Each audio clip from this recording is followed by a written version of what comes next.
Buenas tardes. Gracias a todos y a todas por venir a este acto de presentación de estos dos libros que ha escrito Julio Setién bajo el epígrafe general de Memoria. Son dos tomos, el primero que escribió antes de la pandemia, Vivir, Soñar y Luchar, y después el segundo que acaba de aparecer tras la pandemia, que es Mientras puedas, que es realmente el motivo de esta presentación que hacemos de sus memorias en el Cabo. Yo a Julio Setién le conocí cuando él tenía 17 años o 18 y yo tenía 20 o 21, y que nos conocemos de hace ya muchos años, quiere decir que somos muy mayores en ese sentido, ¿no? Pero le conocí cuando estábamos estudiando en la Escuela de Ingeniería Técnica e Industrial y teníamos constituida allí una pequeña célula del Partido Comunista que acabábamos de iniciarla. Había un camarada que se llamaba, se me ha ido ahora el nombre, y después estaba yo y después también la hija de Camacho, Jenny Camacho. Entonces había después alrededor pues, un grupo de gente numeroso con el cual teníamos relaciones, íbamos montando y haciendo cosas, ¿no? Hasta que un día pues Julio Setién, Gregorio Benito, que acaba de fallecer hace un par de meses de un infarto de miocardio, y Mariano Cabrejas pues pidieron el ingreso en el partido. Y entonces, según cuenta Julio, cada vez que me presenta alguien me dice: por mí, es el que me examinó duramente para darme el ingreso en el partido. No fue ningún examen, como lógicamente presuponéis, sino que fue simplemente pues charlar y ver un poco. No te justifique. No. No es justificación, realmente es que a mí me hace gracia cuando dice, me hizo un examen. No fue un examen, pues simplemente charlar y dejar las cosas más o menos claras de las actividades que estábamos haciendo. Durante 2 o 3 años estuvimos estudiando en la escuela, bueno, lo decir que estuvimos estudiando casi es un poco anecdótico visto ahora, y durante 2 años tuvimos una intensísima vida en lo político, en lo social y también de amistad.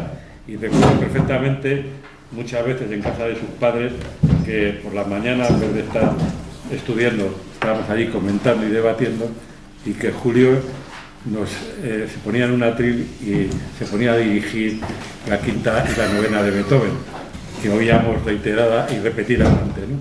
Pero sobre todo fueron 2 o 3 años de una vida muy intensa, políticamente hablando, pero también de amistad y de profunda relación entre todos nosotros, ¿no? Constituimos allí en la Escuela de Ingeniería Industrial una muy potente célula del Partido Comunista, una de las más numerosas de la universidad, que entonces el comité universitario dirigía Pilar Bravo, y bueno, por el que han pasado muchas personas muy conocidas a lo largo de la historia del PC, ¿no?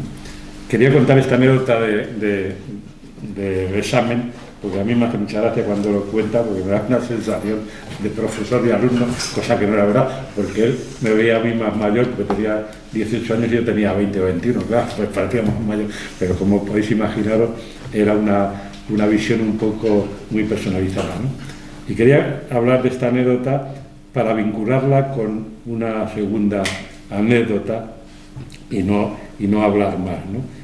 Después de estar allí conviviendo en la Escuela de Ingeniería Técnica e Industrial, yo me marché a Valencia, porque en Valencia había habido unas caídas tremendas del partido y estaba todo hecho puré. Entonces me pidieron que, como a mí no me conocía nadie en Valencia, que me fuera a Valencia para hacerme cargo del aparato de propaganda, porque era la única forma de tener un aparato de propaganda segura. Curiosamente, Julio también pasó al aparato de propaganda, pero aquí en Madrid, y a partir de ahí dejamos de vernos por razones obvias, y después, aunque hemos habido, yo sobre todo de él, porque salía más que yo en la prensa, lógicamente, y en los periódicos y en su actividad institucional, pero hemos estado años sin vernos hasta que después nos hemos vuelto a ver en un momento también, de otra manera, delicado, como fue la huelga de hambre que realizó en San Fernando de Henares para pedir y conseguir el desbloqueo de los fondos que Bankia, que Caja Madrid en ese momento se negaba a entregar para resolver los problemas de las viviendas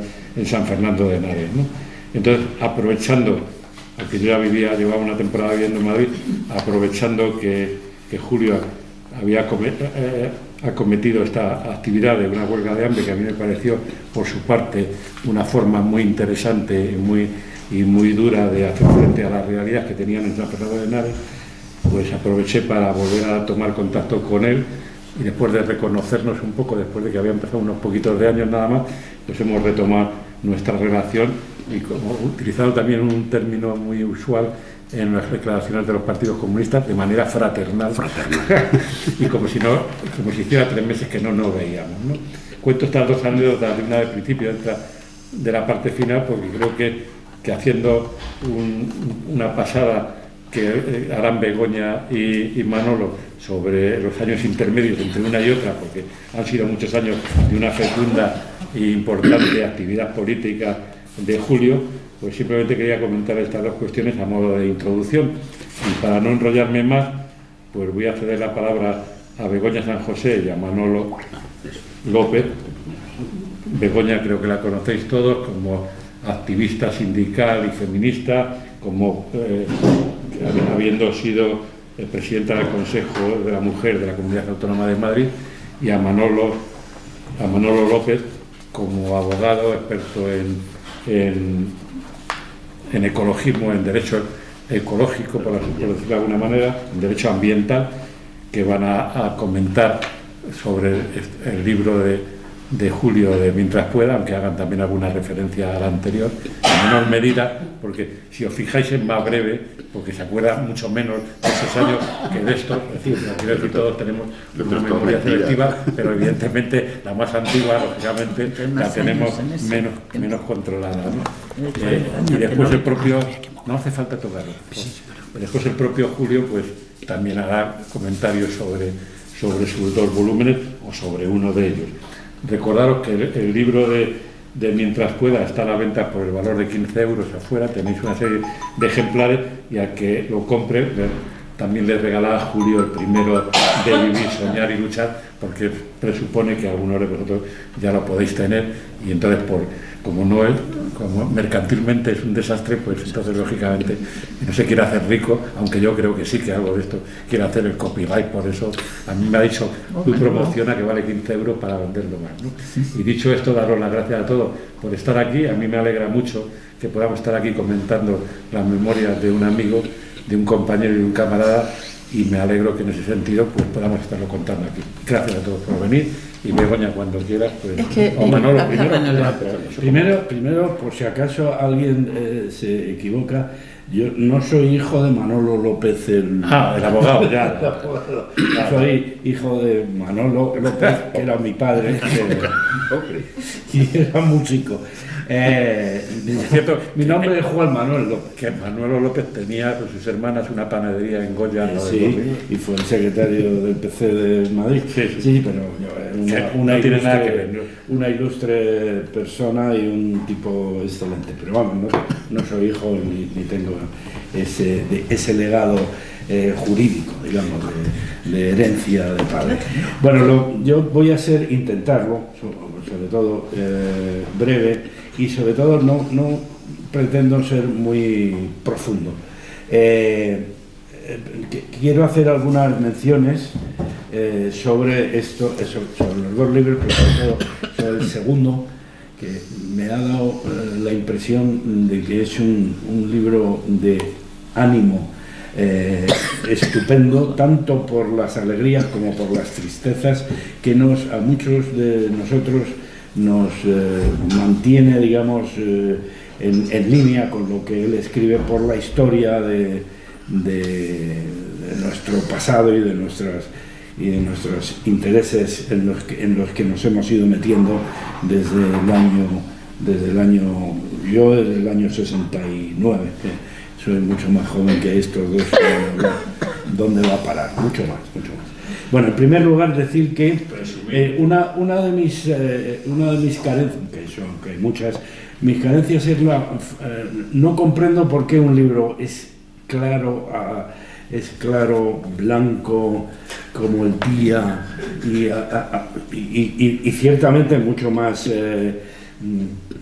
iba a decir positivo, pero más clarividente, y otro es negro,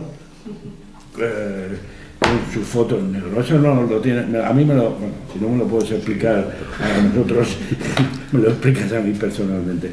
Pero lo que sí me parece muy interesante, esperar, es que alguien me está llamando insistentemente.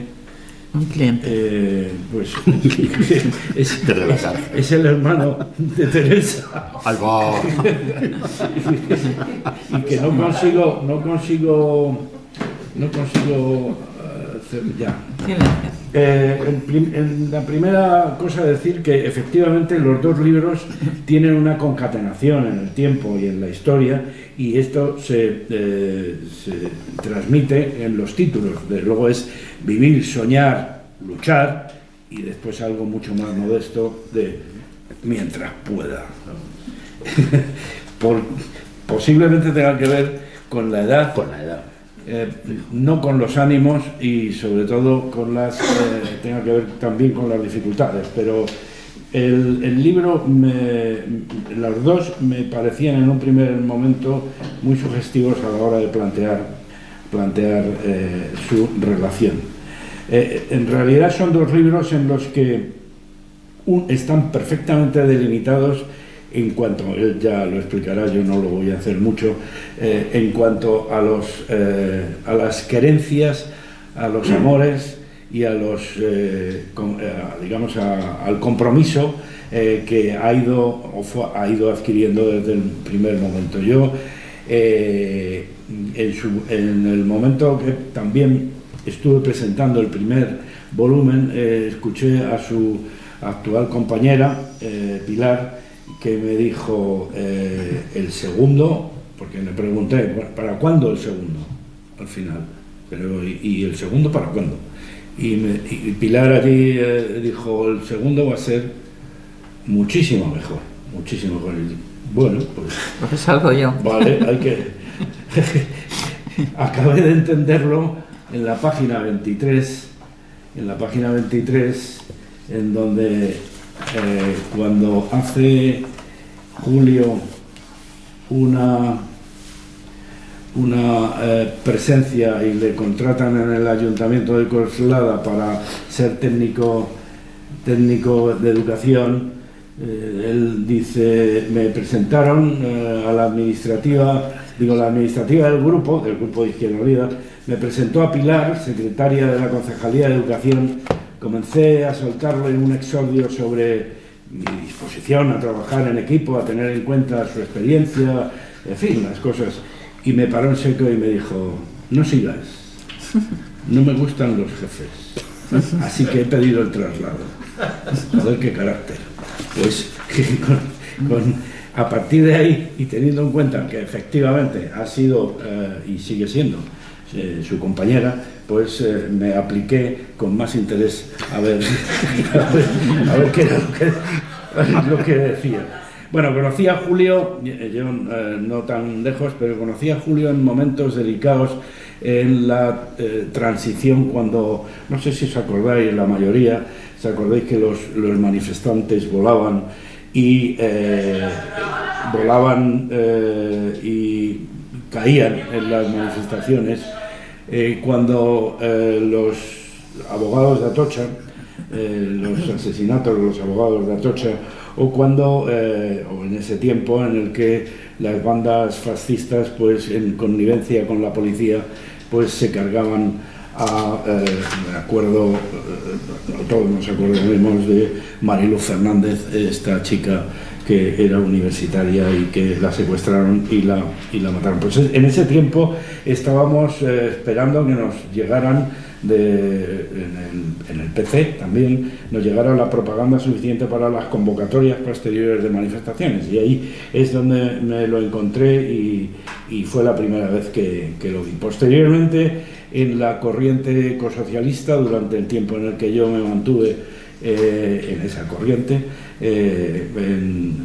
durante el tiempo que decidí al final, yo creo que con algo de criterio bueno, ir a la universidad y dedicarme entonces a estudiar Derecho, que en concreto Derecho Medioambiental. Él me siguió, no en el Derecho Medioambiental, me siguió aunque en distintos lugares, en distintos momentos, con también el acceso a la universidad por mayores de 25 años.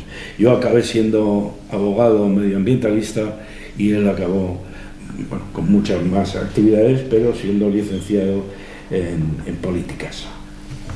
Bueno, ambos libros son, como ya decíamos, vivencias personales que también han tenido, por decirlo de alguna manera, una similitud muy cercana, muy comunes, porque vivíamos, algunos en ese momento no los conocíamos, pero vivíamos en esos momentos en los años 50, en los que los familiares de los pueblos venían a nuestras casas. Él lo cuenta muy bien. Venían a nuestras casas pues al médico, venía a hacer el servicio militar, y entonces los días pues que podían salir del cuartel venían a dormir a nuestras casas, en concreto la mía, o venían también, porque ambas madres eran modistas, venían a aprender Era un tiempo solidario con la familia, no políticamente, yo al menos no en mi familia, pero solidario con la familia para pasar las estrecheces. Lugares comunes y lugares en las casas de donde salían las camas de los sitios más recónditos.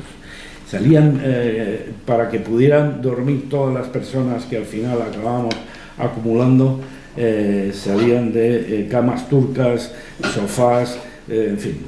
Esto es algo que me interesó en su momento a la hora de verlo, porque efectivamente igual. Y pasando a la posibilidad de relacionar el segundo volumen, el primero, digamos, bueno, está planteado, está referido.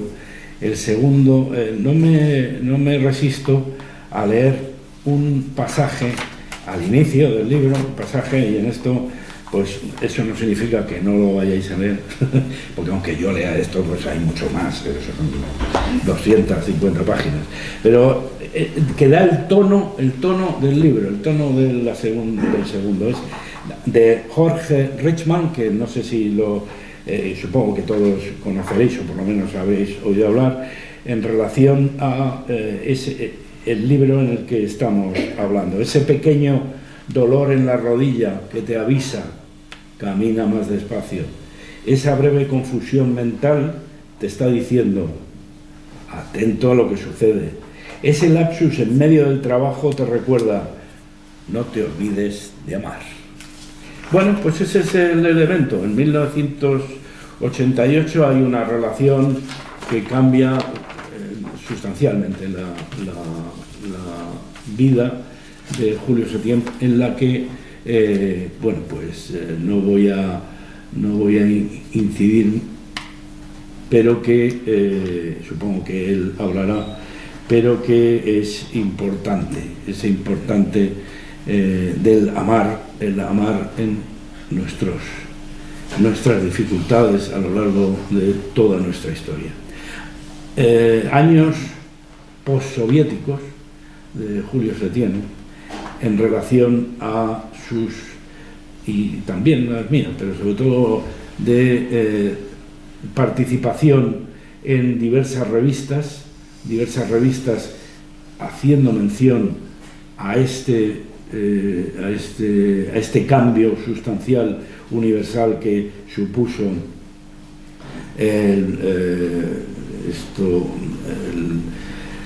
la caída del muro de Berlín y todo lo que posteriormente supuso, que lo retrata crudamente, planteando: en el mejor de los casos, los estados de la Europa del Este marchaban desde el capitalismo de Estado hacia el capitalismo liberal, a través del enriquecimiento fulminante de la casta burocrática de los peces de estos países, y en el peor se enrocaban en la represión contra las ansias de cambio de sus pueblos. Decir esto en aquellos tiempos pues era fuerte, era duro y sobre todo decirlo en los ambientes en los que nos movíamos, que era en el PC y en los ambientes de izquierda. Decir que, me acuerdo de algunas frases, lo de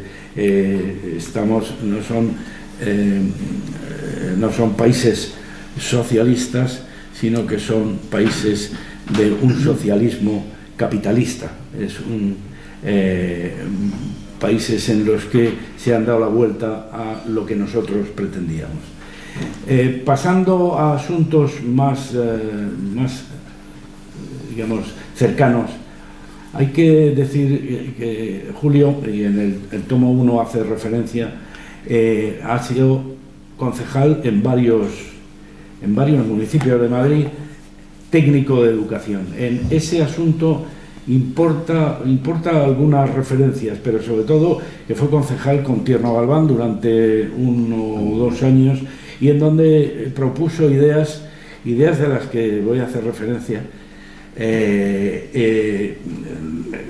Voy a hacer referencia mínima, pero ideas en las que posteriormente se han ido sumando o han ido desarrollando como concejal de educación en Madrid, como decía, Coslada, Arganda y San Fernando. Concejal después en San Fernando, ya veremos luego que fue alcalde. Pero en estos trabajos intensos tuvo que soportar algunas ofertas que tampoco me resisto a hacer referencia, en las que en Madrid decía, se me ocurrió dar un paso más en enseñar a los más pequeños antes de ir a la granja escuela. Vino a visitarme a la concejalía el presidente de un colegio de ingenieros que me ofreció, después de acabar la iniciativa, es que había durante un tiempo que no había actividad y por lo tanto para solventarlo me ofreció con una tarjeta la dirección de una empresa de invernaderos, deslizándome que a un coste de unos 3 millones de pesetas yo podría obtener una comisión de 1 aproximadamente para el invernadero, y había más de 300 colegios, 350 colegios en Madrid, y es la vez que he estado más cerca de salir de pobre. Obviamente llamé al policía de la puerta y le pedí que me repitiera la propuesta en su presencia. No lo hizo, y le eché del despacho. Sí, este es una de las referencias interesantes que se proyecta en otro momento en San Fernando de Henares, y es que son contumaces, o eran contumaces. Estaba haciendo campaña para ser alcalde, campaña y dice, unos días antes del inicio de la campaña recibí la visita de un directivo de la empresa de recogida de basuras, que vino a decirme que estaban muy contentos con mi trabajo, riguroso y tal, y a desearme suerte y a preguntarme qué podía hacer por mí para ayudarme a llegar a la alcaldía. Obviamente la pregunta era directamente capciosa y bordeaba la incitación al delito. Mi respuesta fue, nada, lo que necesito son votos de los vecinos y tú ni siquiera vives aquí. De esa manera se quitó a uno con un esfuerzo casi delictivo, y al otro pues mandándole a freír espárragos, creo yo. Sigo también con algunas de sus actividades como diputado dedicado a la defensa medioambiental, y quiero esto que nos lo aclare. Sí, que nos lo aclare.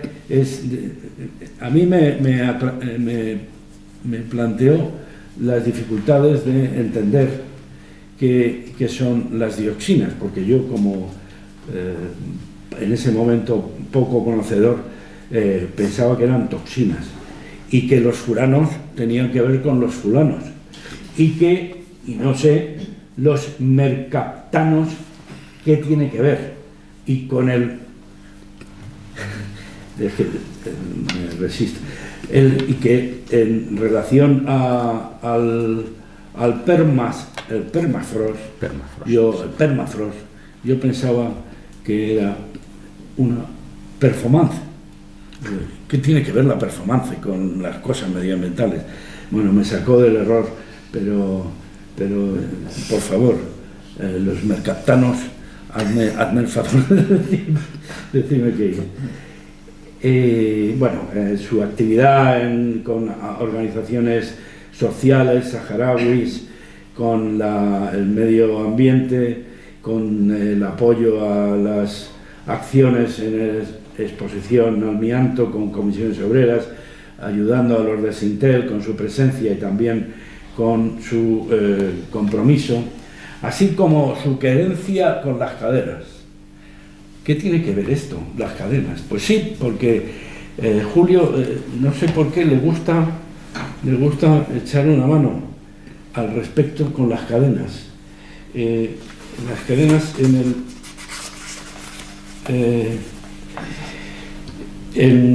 no me acuerdo qué año, pero cuando era diputado, quisieron parar, Ecologistas en Acción, quisieron parar un tren que llevaba material nuclear. Entonces, por cierto, pasando por mi barrio en ese tiempo en Villaverde-Bajo.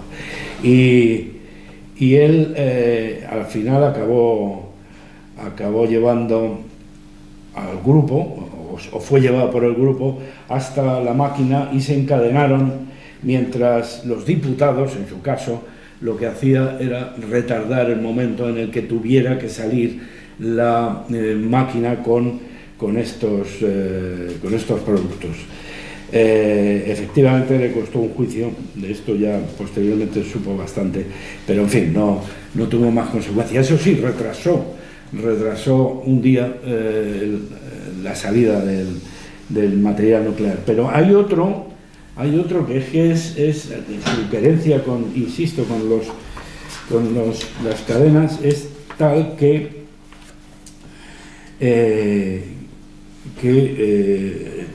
fueron a Valdemín Gómez, también con los abonados de Ecologistas en Acción, que le pedían continuamente que les echara una mano, y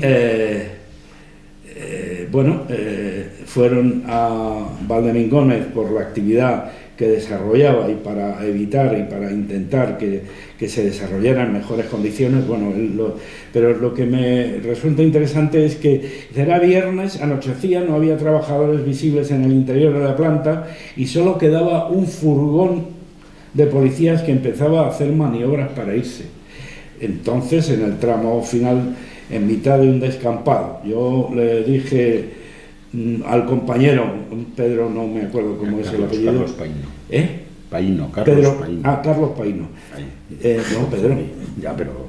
Para decirle que yo pensaba que la cosa ya, si se iba a la policía, tal, no merecía la pena seguir en un sitio donde estábamos, en Cádiz. Y el compañero me comentó que no podían, que se habían encadenado de verdad y habían tirado la llave al otro lado de la verja. Con lo cual fui corriendo a parar a los policías para pedirles que sacaran la cizalla y liberaran a los compañeros. Lo que hicieron en medio de todo tipo de expresiones de cachondeo. En fin, que hicimos que no les escucháramos. Voy acabando. Voy acabando con la licenciatura de Políticas por su parte, como decía antes, por mayores de 25 años, y como alcalde de San Fernando con un proyecto del que luego supongo que hará mención él y Begoña, pero que el proyecto más importante en San Fernando, que era la adecuación de la Plaza de España. Es un recinto pues con carácter, con protección histórica, y de lo que se trataba ahí es de rehabilitarlo y para la rehabilitación buscar una manera de financiación, y la manera de financiación pues era construir trasteros, 606 plazas de aparcamiento, y de esa manera posteriormente sacar el dinero suficiente como para pagar a los constructores que estaban, lo estoy resumiendo yendo muy rápido, pagar a los constructores que estaban llevando el asunto. ¿Cuál es el problema? El problema es que en ese momento Bankia tiene dificultades de financiación y la retira y deja en el aire pagos a las constructoras ponen problemas, cierran lo construido en relación a las plazas de aparcamiento y por lo tanto se paraliza todo. Curiosa eso también, porque en ningún momento se deja de tener en la Plaza de España el carácter de dominio público, en ningún momento se perdió, pero sí hubo movimientos mediáticos como para decir el alcalde de Izquierda Unida está vendiendo la plaza al mejor postor. Bueno, esto a posterior, esto se ha demostrado falso, como ha demostrado, como plantearé luego, pero lo que sí hubo fue una curiosa manifestación de los constructores en el sentido de que Génova les había dicho a los constructores que la Plaza de España no se va a inaugurar con Izquierda Unida, que era el alcalde Julio, y efectivamente lo consiguieron, tanto es así que aún no se ha inaugurado, claro. Pero vamos, el asunto era un complejo, muy complejo, la Plaza de España, que ha provocado 8 procedimientos, 7 penales y 1 mercantil, y hay que decir, derivados de eso, y hay que decir que de los 8, 6 ya los hemos acabado resolviendo para bien. Yo le decía a Julio, vete por la sombra y te vas acostumbrando, pero vamos, quedan 2, la verdad es que muy hacer una mención de la huelga de hambre, en el sentido de que para intentar conseguir que esta financiación se llevara a efecto por parte de Bankia y forzar lo máximo, se tiró una semana o 5 días de huelga de hambre hasta que consiguieron un acuerdo que posteriormente inmediatamente lo echaron abajo. Hay que hacer la mención de que lo que más le preocupaba, lo más duro para Julio, lo más duro era cuando le venían los compañeros, el alcalde, cuando venían a echarle ánimo, y lo que más le dolía era que le parecía que todos olían a churros y café con leche. Por la mañana no podían. Y por último, la jubilación. Se jubila, y cosa natural a nuestras edades, pero es el momento en el que, cuando iba a ser una liberación personal, es cuando se aprovechan propios y extraños para buscarle las vueltas a él y a todo el proyecto. Hay que decir que quien pide concurso culpable es en el mercantil, que decíamos antes, y que ya ha sido resuelto, pero el que pide concurso culpable no son los extraños, son los propios, es decir, el alcalde que le había sustituido cuando Julio pues ya no se podía defender porque ya no era alcalde y por lo tanto no tenía papeles. Hay que decir que ha sido duro, aunque él ha sido el mejor de los... Su mejor defensa ha sido él mismo, pero sí quería hacer mención a la mezquindad de los ruines que han desaparecido además, precisamente por ese estilo de trabajo, que han desaparecido de la presencia municipal en San Fernando de Henares, curiosamente. No hay nadie ya en la administración, me estoy refiriendo de concejales, no hay nadie, ningún representante de esas gentes. Ni una disculpa. Pero, en conclusión, que es lo que suele decir mucho si habláis con él, con Julio, en conclusión, lo dice, concluye mucho, en conclusión, ahí sigue, aquí seguimos. No. En fin, espero no haber sido muy pesado.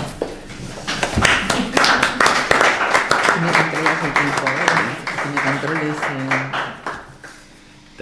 Te corta 5 minutos, ¿no? Bueno, le he dicho cortarme a mí, sobre todo. Exactamente 22 minutos. 7, ha sido 7.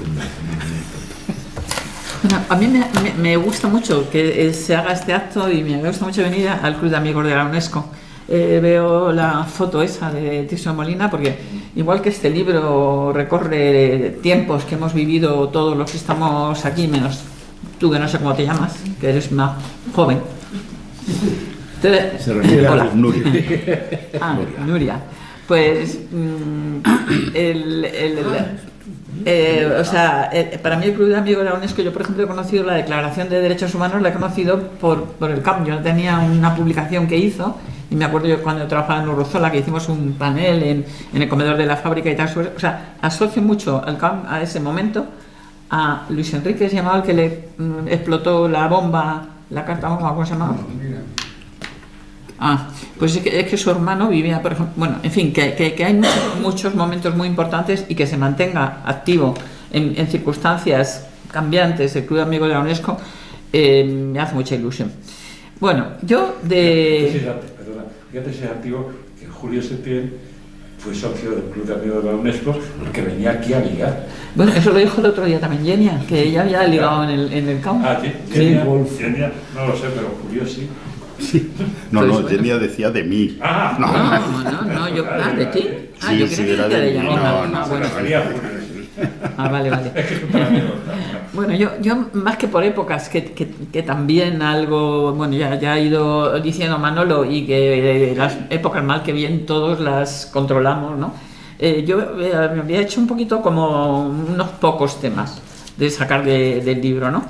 El primero es el amor, o sea, me choca mucho que empiece hablando de su enamoramiento y cómo gestiona, ¿no? Un poco la relación con Pilar. Yo trabajé con Julio, le conozco de mucho antes, pero trabajé con él del 2011 al 2013, cuando ya llevaba 20 y tantos años con Pilar, y Pilar había tenido el cáncer y todavía tenía problemas de salud y todo eso.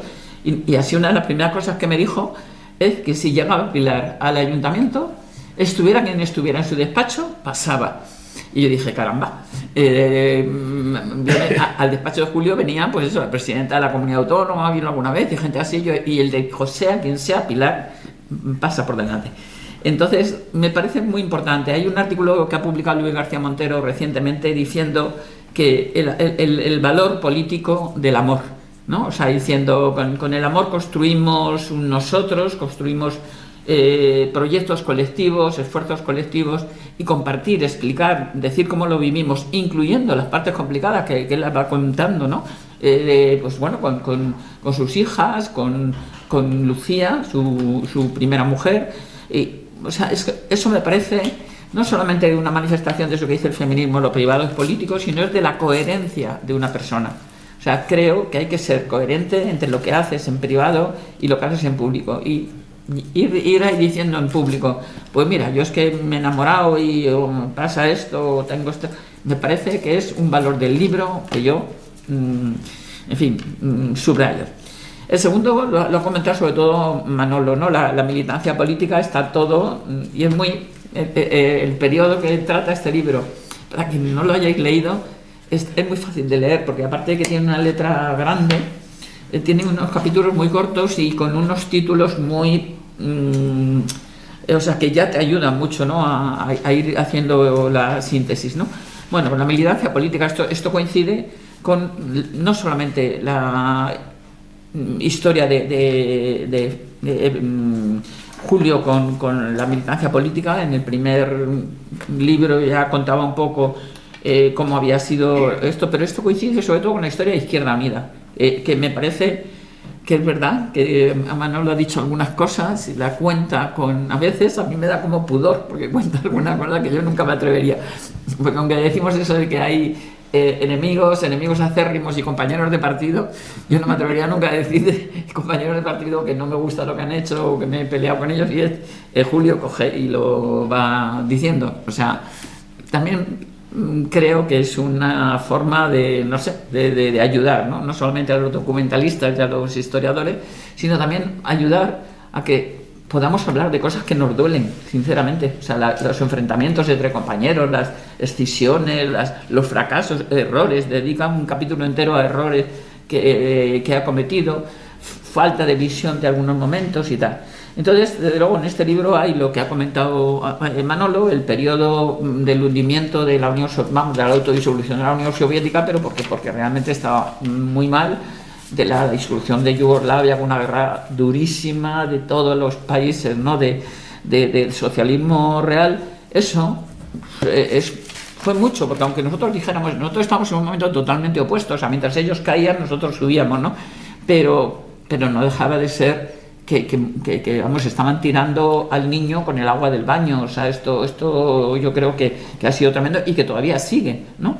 Porque aún vemos que por ejemplo, esto mismo del atentado que ha habido ayer en Eslovaquia, ¿no? Eslovenia. Eslovaquia, porque Eslovenia es la de Yugoslavia, yo siempre también me lío.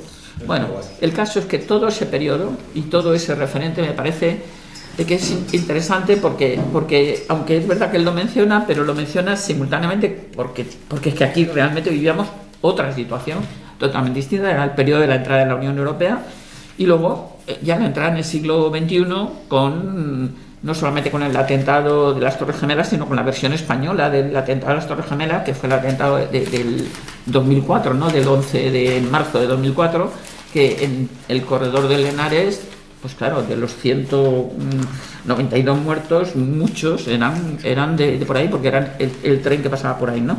Entonces, eso también son periodos muy, muy importantes, pero más que eso, a mí me parece que la otra faceta, que es lo interno, el funcionamiento interno de Izquierda Unida, me parece súper interesante cómo lo cuenta, y a mí la verdad que me encantaría si aquí pudiéramos tener un rato de decir cómo lo hemos vivido cada uno de nosotros, porque muchos de nosotros tendremos cosas que contar de eso, ¿no? Entonces se cuenta, pues eso, cuando entra con Concha Denche, que está también aquí, ¿no? En una corriente ecosocialista que creía que no les iban a meter el mete, cuando tiene algunos cargos, cuando deja de tenerlos, cuando llega Garzón y echa a todos, cuando él pide una readmisión una readmisión en Izquierda Unida, que ya no vale, sí, como fuera una empresa, ¿no? Pues entonces, y se la niegan. Y sin embargo, ves, por ejemplo, digo, es una cualidad, tú tápate los oídos porque te voy a echar un piropo, pero que es poco rencoroso.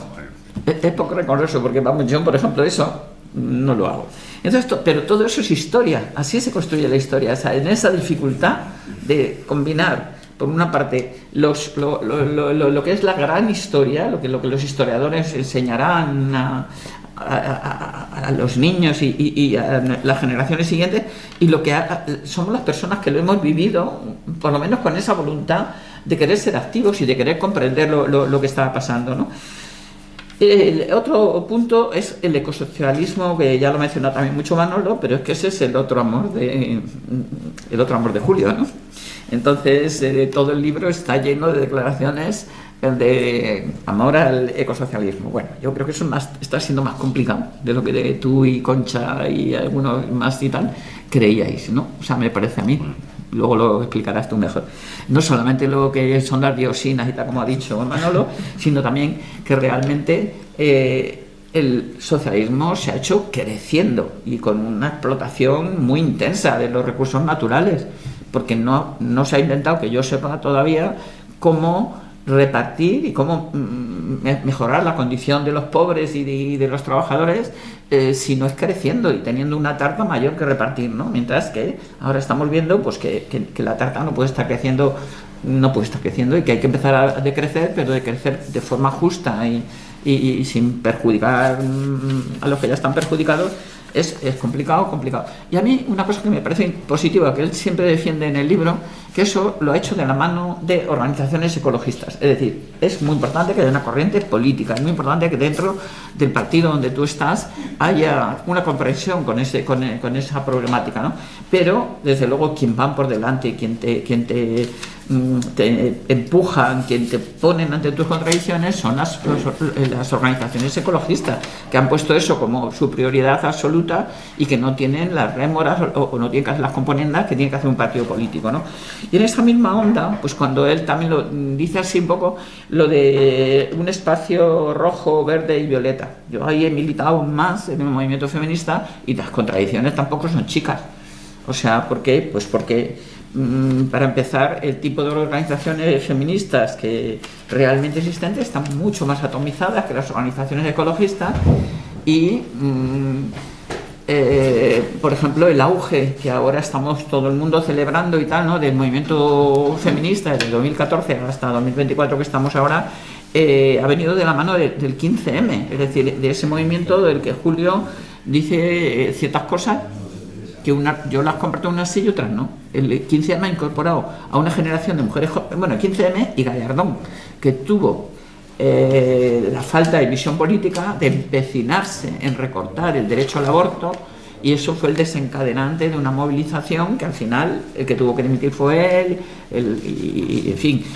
Pero a partir de esa, no sé, de ese intento de recortar por parte del gobierno de Gallardón, por parte del gobierno de Rajoy con Gallardón de ministro de Justicia, se unieron la rama antigua, como quien dice, y la rama nueva del movimiento feminista, y ha empezado esa extensión que ha llegado hasta 2020, que es cuando ha empezado un poco a declinar, pues por problemas que en parte también cuenta Julio, ¿no?, de diferencias internas y de la pandemia y bueno, pues que todos los movimientos tienen una reacción organizada. O sea, esto de la ultraderecha ahora en todos los ámbitos, ¿no?, contra el feminismo, no es una cosa así de que hay uno que se ha divorciado hace 15 días y está así contra las mujeres, no. Es que eso es un movimiento financiadísimo, organizadísimo, con unos mensajes, con una política de comunicación potentísima a nivel mundial, y bueno, pues está ahí. En el punto que también ha dicho Manolo del municipalismo, ¿no?, también me parece muy importante. Yo creo que eso también es una militancia de Julio, y yo creo que debería ser una militancia de más gente. Desde luego yo, que también he trabajado mucho en ayuntamientos, más como funcionaria que como política, ¿no?, pero creo que el municipalismo es, igual que él denuncia la deslealtad institucional de la Comunidad de Madrid, que desde luego en San Fernando es que era apabullante. Yo ya digo, he trabajado en 9 ayuntamientos y lo que le han hecho al Ayuntamiento de San Fernando yo no lo he visto en otros. O sea, de mandar un anuncio al Boletín Oficial de la Comunidad de Madrid, que era imprescindible, ¿no?, para seguir un desarrollo urbanístico, y tenérselo retenido. Salvador Victoria, que luego ha salido sin nada, ¿no?, de todos los que se han dicho de él, pero así. O sea, ¿por qué? Pues porque gobernaba Izquierda Unida, o sea, y que una deslealtad tremenda. Hay que decir que las comunidades uniprovinciales, como la de Madrid, son más propensas a eso, porque al no tener diputación, la diputación es como se constituye de abajo arriba la diputación, ¿no?, por los ayuntamientos, pues entonces ya es como una fuerza que a la comunidad autónoma le hace frente uniendo a todos los ayuntamientos. Pero desde luego eso que en general pasa con toda esta comunidad autónoma, en el caso desde luego los ayuntamientos y particularmente el Ayuntamiento de San Fernando, es una cosa muy importante. Julio habla mucho, porque él ha estado mucho, y lo que cuenta lo que ha hecho, mucho con educación. O sea, no digo que hablaras con educación, sino que trabajabas en las competencias de educación de los ayuntamientos, que no son ni las centrales de un ayuntamiento, pero en cambio, o sea, yo creo que es una cosa que sí que refleja mucho lo que es el municipalismo, que es que la proximidad a la gente te hace ver lo que la gente necesita e inventar cosas que no están establecidas por ninguna ley o que no se han hecho nunca, y eso sí que me parece una cualidad importantísima. Pero en cambio el núcleo duro, el núcleo económico de los ayuntamientos, que es el urbanismo, pues lo menciona, es un poco más de pasada, en Coslada, San Fernando, pero yo creo que eso también genera muchísima... o sea, mucha parte de esta confrontación que hay entre las comunidades autónomas y los ayuntamientos es precisamente por el urbanismo, porque las comunidades autónomas quieren a toda costa ser ellas las que lo exploten y las que le saquen al suelo, en fin, todas las plusvalías, etcétera, ¿no? Y claro, eso va un poquito ligado a el tema de los juicios penales. ¿Hasta qué punto los juicios? Yo tengo una pregunta así para tu turno. ¿Hasta qué punto tus juicios tú crees que tienen una motivación más de tipo económico, digamos, porque sí que hay, o sea, o sea, querer abortar un modelo, querer abortar una iniciativa que no tiene un fin de lucro, que no tiene grandes ganadores de la remodelación de la Plaza de España, etcétera, ¿no? Y que por otra parte pues se tiene que financiar con la misma Bankia que se está financiando todo lo otro, o sea, los contrarios, y con lo que ha dicho también Manolo, ¿no? Esas reuniones que tienen por detrás, etcétera, ¿no? Pero yo lo relaciono también un poco con esto de Pedro Sánchez de hace 15 días, ¿no?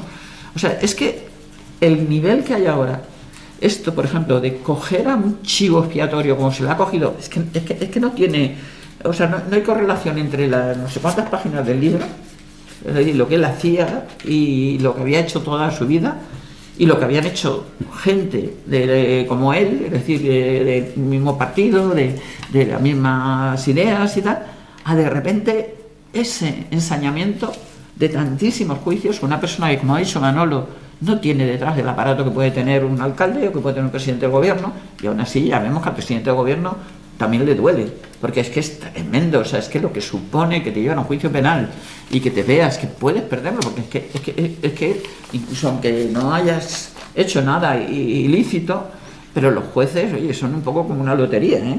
Bueno, como una lotería que te toca el gordo a menos que los que pierden lo que han jugado. Entonces a mí eso me parece muy importante y creo que es una reflexión fenomenal que la presente, porque claro, cuando él escribió esto no había pasado esto del Pedro Sánchez y tal, pero yo creo que eso hay que meterlo en la agenda política. O sea, tenemos que ver la manera de que no haya esa penalización sobre ciertas personas, porque es que eso no hay quien lo aguante. Es que, como decía Manolo, cuando te crees que te vas a jubilar y que te vas a ir con la furgoneta de acá para allá a pasártelo de miedo, pues resulta que lo que te vienen son 7 juicios y todo el rato estar pendiente. Y claro, que él ha dado con 2 buenos abogados, con Juan Francisco primero, ¿no? Y después con Manolo, que son más amigos o sea, que otra cosa. Sí, pero que además de darte el apoyo jurídico, por supuesto, pues que efectivamente te dan ese apoyo moral, pero bueno, en fin, me parece un temón. O sea, me parece un temón el que haya por una operación como la Plaza de España agarrándose. Y además, otra cosa, ¿por qué no mencionas el nombre de la pseudo asociación que es la que promueve prácticamente todos los juicios? Para que no me lleven a juicio. ¿Ves? Hasta eso, o sea, que no podemos defender ni siquiera diciendo el que me está atacando se llama así. El Molino. La asociación El Molino, ¿no? Pues entonces, o sea, yo creo que eso es un tema nuevo, es un tema de esta época, porque desde luego eso no ha existido, por lo menos aquí en España no ha existido. Hemos tenido otro tipo de penalizaciones por meternos en política, ¿no? Que son las que él cuenta antes. Entonces, bueno, pues esos son un poco los temas que a mí me han parecido que están ahí y que hemos compartido de una forma u otra, yo creo que todos los que estamos en esta sala, ¿no? Y que, bueno, cuando el otro día te preguntaban por qué escribes un libro y tú dijiste algo como para ordenarte tu propia vida, tú misma, tu cabeza, no sé qué, ¿no? Bueno, pues también nos ordena a los demás, ¿no? Porque dice cosas que las hemos vivido, pero que las hemos vivido desde otra persona, ¿no? O sea, desde nuestra propia vida. y que yo creo que son temas muy interesantes. O sea, que hay algunos que están reconocidos como interesantes, como es, por ejemplo, eso, lo de los países del socialismo, el hundimiento de los países del socialismo real en Europa, en Asia, ¿no?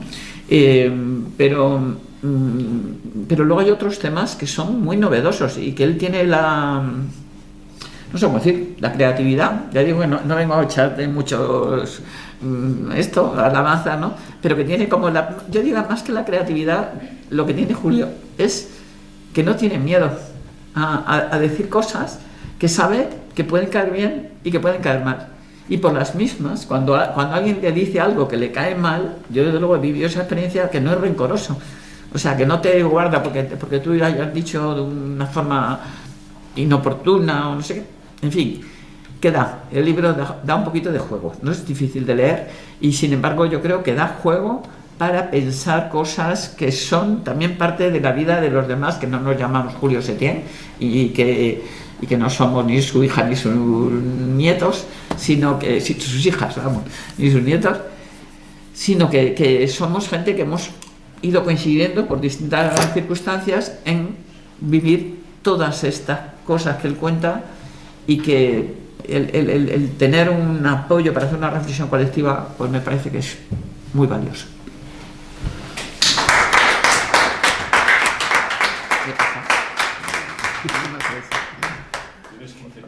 ¿Tienes 15? 20. Es su vida. Hasta y media. Oye, es su vida. Es su vida. Es su Y solo tengo esta. Podría cambiar, pero...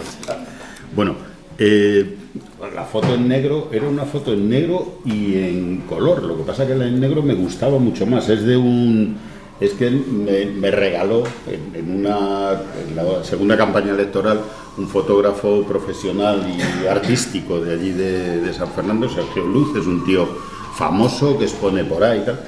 Me regaló una foto para si la quería utilizar en la campaña electoral. Obviamente, no hace falta decirlo, la veis perfectamente, esta foto no se puede utilizar en una campaña electoral.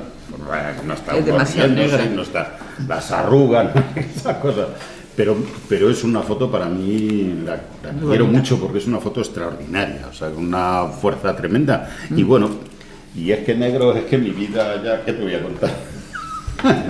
Bueno, primero agradecer al CAUM el tenerme aquí dando la lata. Efectivamente, yo ya sé que forma parte de algo que no debe uno nunca confesar, pero efectivamente el colega que era el jefe de la banda del PC allí en la escuela de Ingeniería Técnica Industrial, pues vino un día es que era así, o sea, las cosas como son.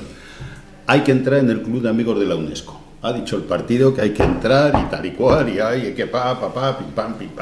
Si no fue él, fue Genia, o sea, me da igual, así que, ¿sabes cómo te digo, no? Y bueno, pues entramos. Lo que pasa es que yo acababa de romper con una novia americana que tenía, que fue el escándalo de mi familia y de todos los colegas porque una novia yankee, joder, qué cosas. Y bueno, dije, vale, pues voy y entro y trabajo, pero voy hasta que ligue, o sea, voy a ligar. En cuanto ligue yo me voy de ahí, porque prefiero hacer cosas en la escuela, etcétera. Y curré mucho, curré mucho aquí. Y estuve me han regalado una vez la hoja del libro donde venía mi nombre y tal, que se hace muchísimo tiempo. Trabajé mucho, pero efectivamente ligué con Lucía, con la madre de Nuria, y ya está. Y desaparecí, ella no, pero yo desaparecí porque efectivamente en la escuela había mucho trabajo. Y no puedo ser, no porque sea ni bueno ni malo, no puedo ser ni rencoroso ni mujeriego, porque no tengo memoria prácticamente, es muy difícil. Entonces metería la pata como mujeriego, sería un horror. No, y de eso. Rencor, pues hay gente que me cae mal, pero no recuerdo por qué. Y entonces, pues bien mirado tampoco es para... Y después el libro, efectivamente, hay quien me ha dicho, no, es que es demasiado elegante, demasiado tal. Ya, pero es que yo lo que quería en el libro, que es lo que digo por ahí, es ajustar cuentas con mi vida. Es que a los 76 años, dice, no, pues vamos a ver qué he hecho hasta aquí, ¿no?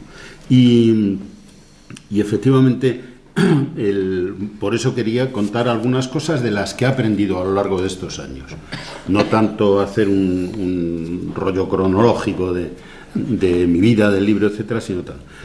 Efectivamente empecé a trabajar a los 14 años, inmediatamente entré como libre, me matriculé en la escuela de peritos, que se llamaba entonces, industriales, de Ingeniería Técnica Industrial, de libre en los 2 primeros cursos, preparatorio y selectivo.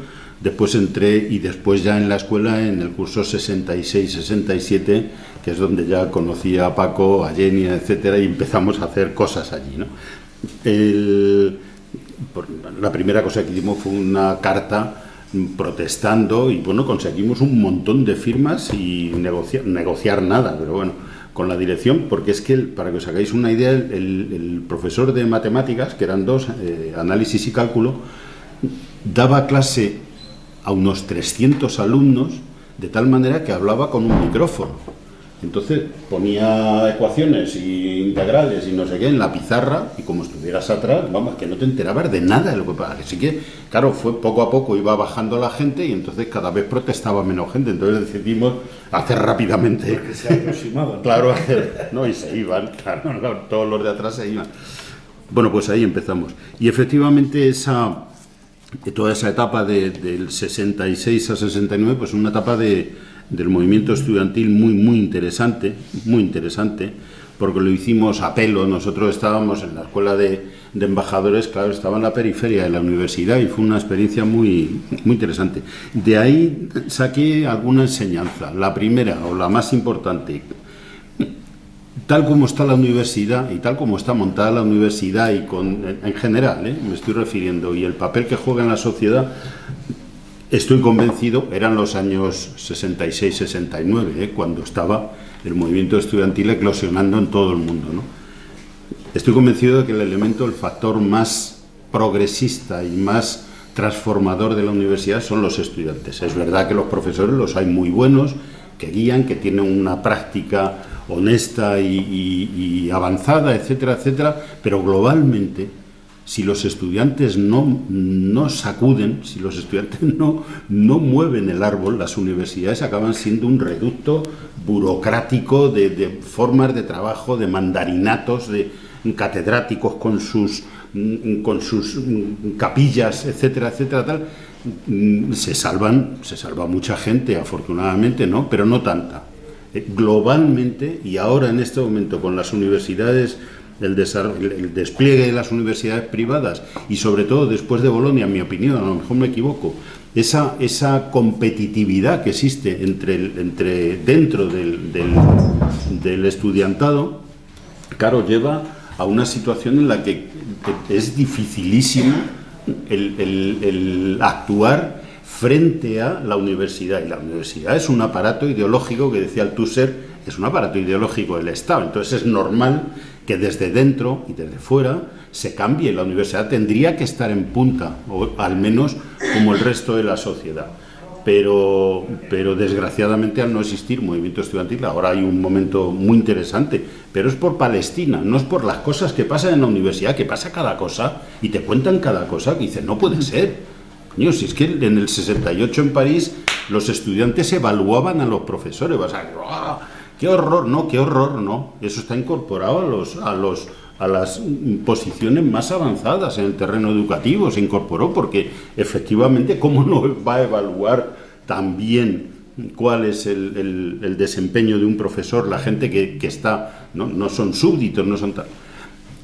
Bueno, me parece que eso es un problema, y lo aprendí en el seno de un movimiento que, aunque estábamos en la periferia de la universidad, pero tuvimos un momento muy intenso de trabajo en la escuela, y una huelga a nivel de toda España, etcétera, etcétera, en fin, importante. Y 2, aprendí tres cosas.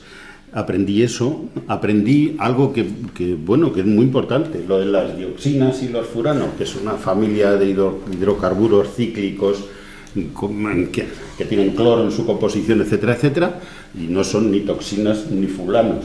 Y los mercaptanos son también unos compuestos que dan el olor típico de los residuos.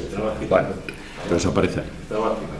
No estoy vacilando. No estoy vacilando. No sé lo que es lo más estudié y tú no. Yo sí estudiaba, tú estabas a la política. Bueno, una broma. Aprendí varias cosas allí, porque es verdad que teníamos tenía un cierto desarrollo técnico, claro, la carrera, llegué hasta segundo, no acabé, no fui a tercero ya. Me fui en el 69, me casé, entré en propaganda del PC y me fui. Pero algo aprendí. Las leyes de la termodinámica me parecen fundamental, porque es que sin saber eso, sin aplicar las leyes de la termodinámica, sobre todo la segundo principio de la termodinámica, sin aplicarlo a la actividad, no solo a toda la actividad económica ya de entrada, no me enrollo con eso. Claro, esa idea de los economistas, que son la inmensa mayoría de ellos bazofia pura desde el punto de vista científico. Ya sé que suena horrible lo que estoy diciendo, bazofia. Alberto Garzón ha tenido la gran inteligencia de cambiar del keynesianismo puro tal a una posición. Claro, ¿cómo la economía se puede entender, la actividad humana en el terreno material, cómo se puede entender como si fuera en sí misma cerrada? Pues las cosas vienen de algún sitio y van a algún sitio. Se extraen unos recursos, se gasta unos determinados materiales y hay unos residuos. Por ejemplo, simplemente eso. Y como funcionan las leyes de la termodinámica, como la de la gravedad, pues evidentemente no puede haber economía circular, porque no se cierran los circuitos, porque no funciona así la naturaleza. No me enrollo por ahí porque no. Pero me parece que aquello fue muy importante porque me ha servido, lo mismo que lo de las dioxinas, hombre, para entender muchas cosas que después he tenido que plantearme en el terreno incluso de los debates en la Asamblea de Madrid, etcétera, etcétera, y mi trabajo político, claro. 2, la relatividad. Es decir, claro, hay límites a la actividad económica, límites termodinámicos, ya de entrada, límites biofísicos. Pero claro, hay límites a toda la actividad, no solo humana, sino en general, en el universo. Y la luz no se puede, la velocidad de la luz no se puede traspasar. Eso significa, entre otras cosas, lo que decía Hawking de la flecha del tiempo. Es decir, no se puede ir para atrás, ni se puede ir para adelante. No se puede saltar. Hay límites en la naturaleza, hay límites en el mundo, en el universo. No tener en cuenta eso no es cosa de hippies que ahora digan, ahora me voy a inventar una cosa nueva para decir que hay que reciclar que no es eso.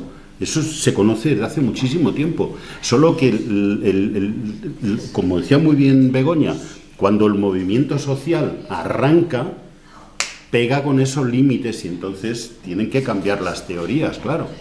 Porque hasta entonces, por ejemplo, la economía termodinámica, es el gurú de todo este asunto y el que inicia fue Georges Kurregen, claro, y es de 1970, de 1966 al 70, sus libros que son radicalmente nuevos y de una posición económica que no pueden aceptar los que dan los premios, los llamados premios Nobel de Economía, que son básicamente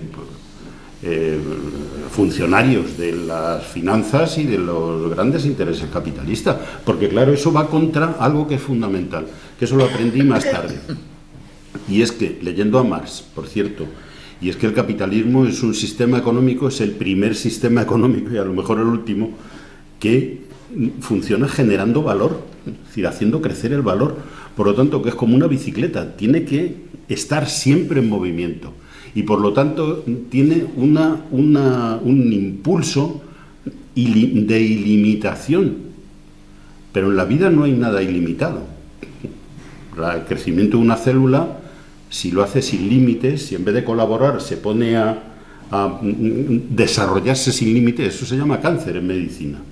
Es decir, lo que se genera es un tumor. El capitalismo es eso. En un mundo finito, como decía Baldwin, solo un loco, un economista, puede pensar que puede haber algo ilimitado en un mundo finito.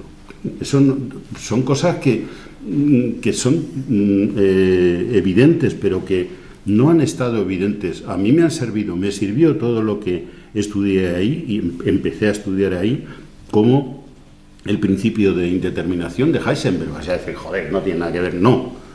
Lo que dice es que la naturaleza, es decir, que no se puede conocer nunca todo el medio natural. Todo en la naturaleza. Porque cuando quieres ver con un microscopio electrónico cómo funciona una partícula subatómica, un electrón le tienes que bombardear con luz o con algún tipo de onda electromagnética. Pero ese bombardeo hace cambiar la órbita de esa partícula, de ese electrón. Eso significa que puedes conocer la velocidad pero no la posición, o la posición pero no el spin, la rotación, etcétera, etcétera. Es decir, no puedes hacerlo, no puedes. Pues, entonces, entender para mí fue un descubrimiento que ahora le dice, joder, parece que listo eras cuando tenías 17 años. No, pero aquello era algo novedoso. Algunos lo pasaban así, hacían los exámenes, pero nosotros teníamos, y fue una experiencia muy, muy interesante, gobernada aquí por mi compañero, amigo y dirigente. No, pero es verdad que era el debate que teníamos, político, filosófico, económico, radical, por decirlo de alguna manera, en los ratos libres de la escuela, que eran muchos, porque aprobábamos algo, pero en fin, tampoco. Bueno, y después, en esos tiempos pasó el 68, y ahí aprendí o reafirmé una cosa evidente, y es que o el socialismo es democrático o no es socialismo. Entonces, lo de los soviéticos entrando en Checoslovaquia, pues obviamente yo recuerdo llorar discutiéndolo con Xenia Camacho, ¿no? Con los compañeros allí, ¿no? Pero claro, a mí eso me impactó porque venía de una tradición histórica de padres comunistas y tal, que han estado escuchando siempre la radio España Independiente y Radio Moscú y tal y cual, y para ellos, hombre, la Unión Soviética, que es verdad, había ayudado aquí en la guerra y tal, pues mucho, pues hombre, era una especie de faro y tal, ¿no? Cuando pasó aquello, pues efectivamente, a mí eso me descolocó muchísimo, y a muchísima más gente, y no me echó fuera del movimiento, porque entendí que lo correcto era lo que estaban planteando los checos. Por eso no estoy de acuerdo con lo de Putin, claro, evidentemente, no criminal, pero no estoy de acuerdo con lo de los ucranianos. No creo que esa sea la mejor opción. Creo que la mejor opción, pero era imposible que lo hicieran porque no son lo mismo que aquellos checoslovacos, que eran gente con una moral y con una capacidad y con una visión política tremendo, pero yo creo que en un mundo nuclearizado, en mitad de Europa, aunque entren los rusos, pues la lucha tiene que ser no armada. Es decir, ahí entendí el valor del pacifismo también. Y se puede decir, no es así. En 1948, que es el año en que nací yo, el PCE decidió, podía haber decidido otra cosa, pero decidió que abandonaba el monte, que dejaba las armas y que se venía a hacer lucha de masas en las ciudades, en las fábricas, en los campos, donde hubiera tal. Aquello era tremendo. Eso podría no haberlo hecho, podría haber hecho lo que ETA, haber seguido matando cuando podía pero decidió otra cosa, y yo creo que fue correcto aquello. Entonces, a mí me gusta en esta vida, he ido aprendiendo, eso sí, que hay que tener una vara de medir, no 50. Si tú ves que una cosa funciona bien, eso es una vara de medir moral, y entonces con eso juzgas todo lo demás. Dices, ¿qué haría yo si estuviera en Ucrania? Pues hombre, habría convocado la huelga general, habría salido a parar a los tanques, nos habrían matado a muchos pero habrían muerto 200.000 personas, habrían destruido un país, se habrían fascistizado ese país, como está en este momento, cada vez con una posición más dura y más autoritaria y más corrupta, y en el otro lado igual, claro, los rusos. Esa sería, pues no, yo ya sé que eso no es compartido por muchísima gente, pero es que tengo una vara de medir, no tengo otra, como diría Marx, Groucho, quiero decir.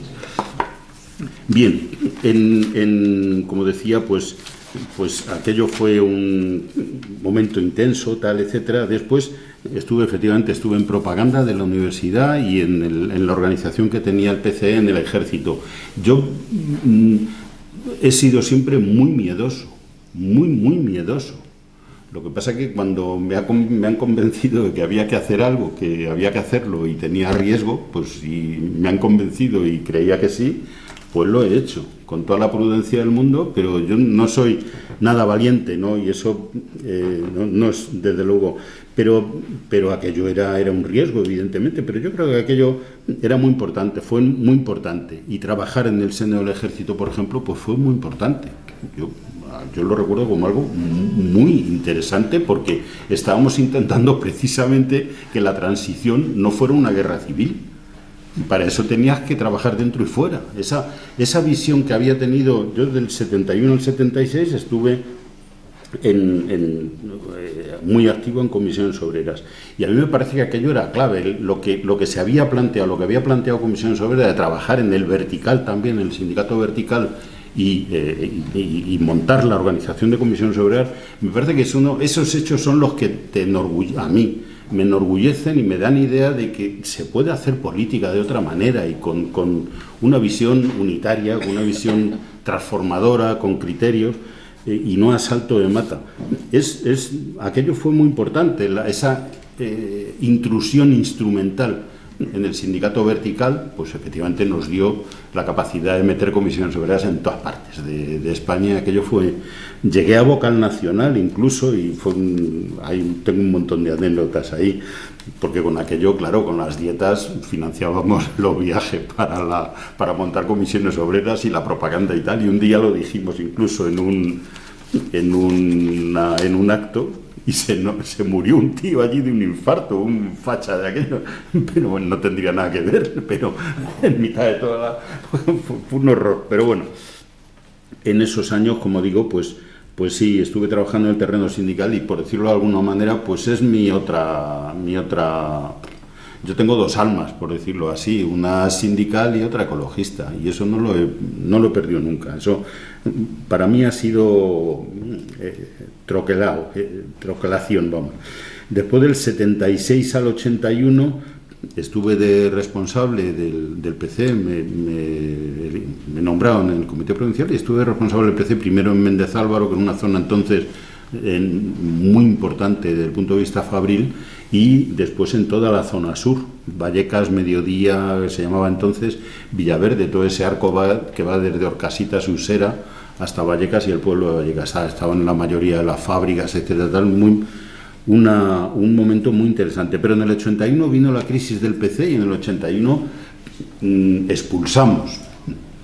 Yo estaba en la mayoría. Yo, cuando dicen eso de Carrillo, al Carrillo no, porque yo levanté el dedito. O sea, expulsamos a gente verdaderamente como Jaime Ruiz, claro, que absolutamente, que dice, bueno, no es que sean buenos ni gente entregada, ni gente sabia desde el punto de vista político, etcétera. Es que aquello fue como decían, se decía en aquel momento, una vez decía un dirigente, vamos a cortar por lo sano.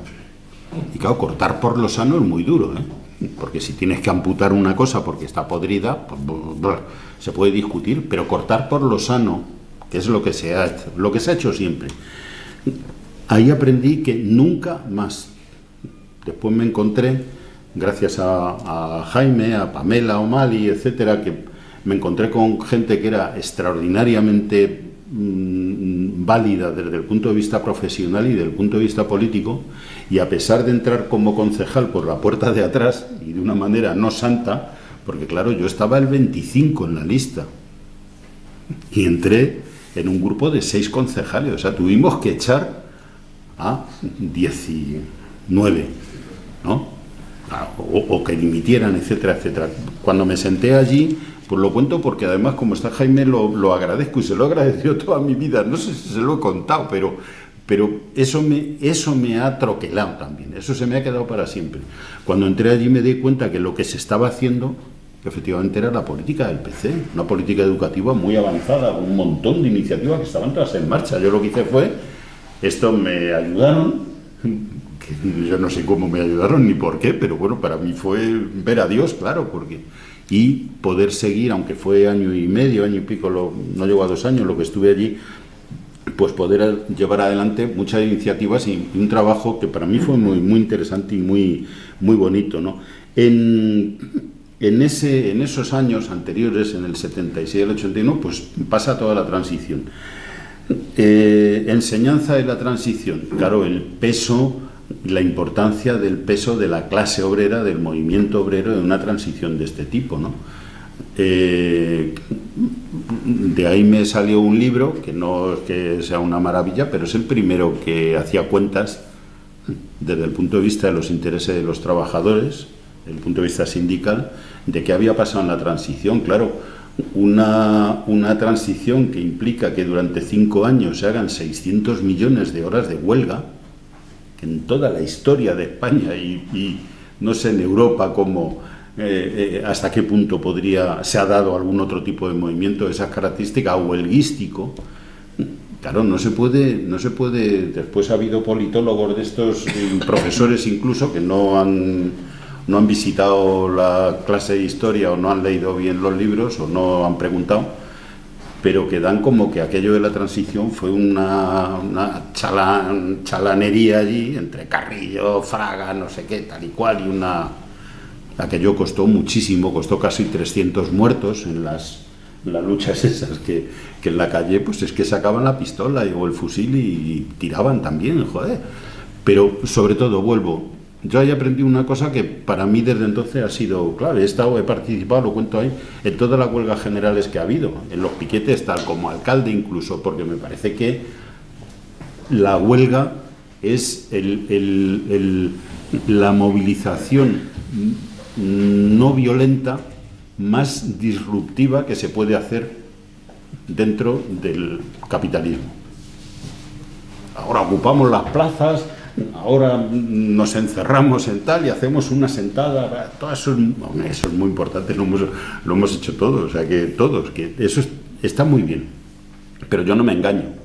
Cuando los trabajadores dicen no trabajamos, el sistema se va a la mierda, perdón por la expresión, el sistema se hunde, el sistema se basa en el trabajo del asalariado, y si el asalariado no quiere trabajar y hace una huelga, ese día el patrón no tiene poder, tiene todos los poderes, la policía, los jueces, las presiones de todo tipo, los esquiroles, pero si se para el país, ese día la patronal, ese día no tiene el poder. Y yo creo que eso, a veces, con los movimientos posteriores que ha habido en este país y la bajada importante del nivel movilizatorio de los sindicatos de clase, pues ha llegado a verse como si, bueno, claro, no es lo mismo estar en la Puerta del Sol, que fue muy importante, yo lo saludé, me pareció interesantísimo, estar en la Puerta del Sol varios días allí, día y noche, discutiendo y haciendo proclamas, que aquello era muy importante, no le quito importancia. Pero si esos días que se estuvo ocupando en la Puerta del Sol hubieran para los trabajadores, pues efectivamente a lo mejor se había hecho la transición, que nosotros no pudimos acabar, porque es que no nos daba para más, es que los trabajadores ya habían perdido una cantidad de dinero y de fuerza y tenían tal cansancio que ya en el año 81, 82 empezó a bajar el nivel de la cantidad enorme de horas de huelga y la cantidad enorme de trabajadores que estaba participando, del orden de 3 millones de trabajadores. Un dato, les voy a dar un dato que dice la otra. Hay un índice que es el índice salarial que cuenta cuál es la participación de los salarios brutos en el Producto Interior Bruto. Bien, es decir, en términos tal, pues cuál es el reparto del excedente en cada año. Claro, eso da una idea bastante interesante porque de cómo está la explotación de los trabajadores, de cuál es el nivel de correlación de fuerzas de clases. Bueno, pues en aquel tiempo se llegó al 52% y ahora está en el 42%. Eso es lo que, si no somos capaces de hacer política, los que hagan política desde esos datos e intentando plantear cómo se puede avanzar, pues evidentemente difícilmente se pueden cambiar las cosas. Bueno, pues yo todo eso lo fui aprendiendo de tal manera que seguí después en el PCE, entré en el secretariado central, etcétera, llevando las áreas y entré en cosas como temas como lateralmente, como el tema pacifista por la cuestión del referéndum de la OTAN, etcétera, etcétera, y de mi participación en varios seminarios a nivel internacional muy potentes, que para mí fue una base ideológica y de saber pues muy importante, ¿no? En 1989 me fui del PC porque yo estaba convencido de que existiendo una estructura como Izquierda Unida, que era más amplia, si el PC estaba organizado de tal manera que cada órgano de Izquierda Unida tenía detrás el mismo, en paralelo del PC, pues eso suponía una especie de tutela que haría imposible que esa cosa que era Izquierda Unida pudiera abrirse mucho más, ¿no? Sigo pensándolo así. Me fui tranquilamente, callado, porque yo no tenía por qué discutir con nadie, era mi partido, llevaba 23 años ahí, o sea que además he seguido colaborando con ellos y tengo ahí muchísimos amigos, ¿no? Pero me fui. Y en el 89 se presentó además en España el manifiesto ecosocialista, ¿no? de una serie de eurodiputados y de políticos europeos, verdirrojos y rojiverdes y tal, y para mí eso supuso un cambio enorme. Esa idea de resistir, reflexionar, reorganizar las fuerzas sociales y políticas de una manera radicalmente diferente, porque claro, lo que nos estábamos planteando a partir de ahí era que el modelo de sociedad al que había que ir no solo no podía basarse en la plusvalía, en el mercado, etcétera, etcétera, porque ya hemos dicho que sería inviable desde el punto de vista económico y desde el punto de vista social y el punto de vista ecológico, es decir, nuestra relación con la naturaleza, ese tipo de relación. Pero claro, el movimiento que estábamos planteando, la filosofía de esa marcha al socialismo, una sociedad poscapitalista, tenía que ser compartible por toda la humanidad. Claro que la Internacional dice, por primera vez habla del género, no es el género, es la especie, pero bueno, del género humano. No son los ciudadanos que tienen, no, es el género humano. Es decir, el movimiento obrero nació pensando en ese momento debían ser unos 500 millones de asalariados. Ahora hay 3.000 millones de asalariados en el mundo. Las diferencias que hay entre un minero alemán y un minero que saca el litio en el desierto de Atacama son tan brutales, así, que claro, y ya vienen siéndolo desde finales del 19 y principios del 20 sobre todo, que ya lo estudiaron los clásicos, que no puedes pensar en un modelo social, político, económico, etcétera, que sea de ámbito global, claro, porque país a país es imposible, obviamente, o tal, que no sea compartible por todos los seres humanos. Es que es inmoral cualquier otra posición. Entonces, ¿eso qué significa? Pues significa algo muy gordo. Significa que me vais a decir, no es una cosa individual, que dejemos de comer filetes. No es eso, sí, ya lo sé. Pero es que hay que dejar de comer filetes. Es que nosotros les ocupamos el espacio vital ya 1.600 millones de habitantes al resto de los 6.400. Les ocupamos ya, están trabajando, desforestando, quemando, tragándose los residuos, etcétera, muriendo, entre comillas, una parte importante de ello, para que nosotros mantengamos este modelo de vida. Las desigualdades es una cuestión sistémica bajo el imperialismo, bajo el capitalismo global. Entonces, nosotros o formamos parte de eso o estamos contra eso. Claro, por eso cuando decía, no, esto es cosa de los hippies, no es cosa de los hippies, no. Es cosa de lo que ha sido toda la vida. De eso ha sido toda la vida. De la misma manera que aprendí en esos años, para mí fue el valor del feminismo, claro.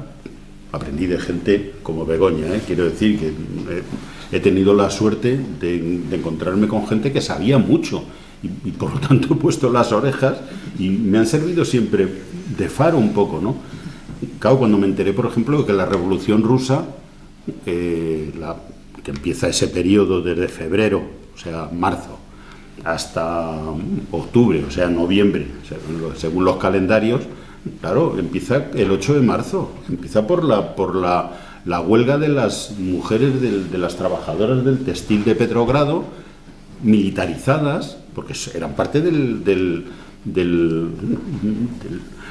complejo militar industrial, eran las que cosían los uniformes para los militares, etcétera. Paran el 8 de marzo porque dicen hasta aquí hemos llegado, si queremos derecho, porque las mujeres no sé qué. Se van enfrente a la fábrica Putilov, que tenía 100.000 currantes del metal, los paran, salen a la calle, se van juntos parando todo el polígono industrial, diríamos después, a la otra orilla del Neva, entran en Petrogrado y hacen la revolución. Tumban al zar, montan una república y se abre un periodo que finaliza con la Revolución de Octubre.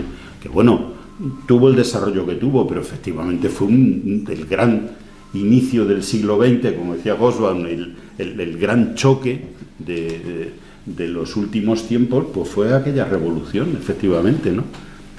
Y aquella revolución empieza el proceso realmente el 8 de marzo.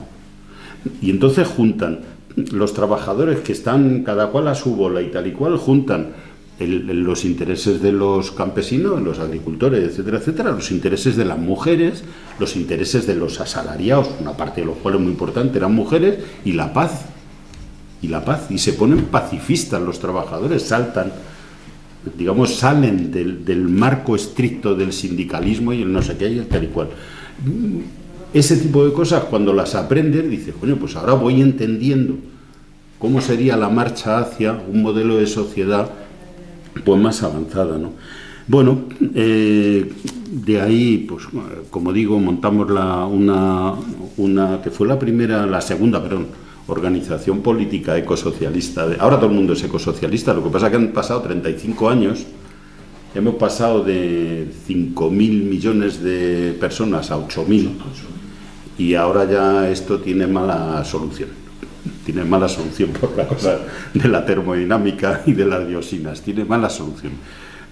Pero bueno, en aquel momento fuimos la segunda organización política que hubo en el mundo con aquel nombre y que empezó a trabajar.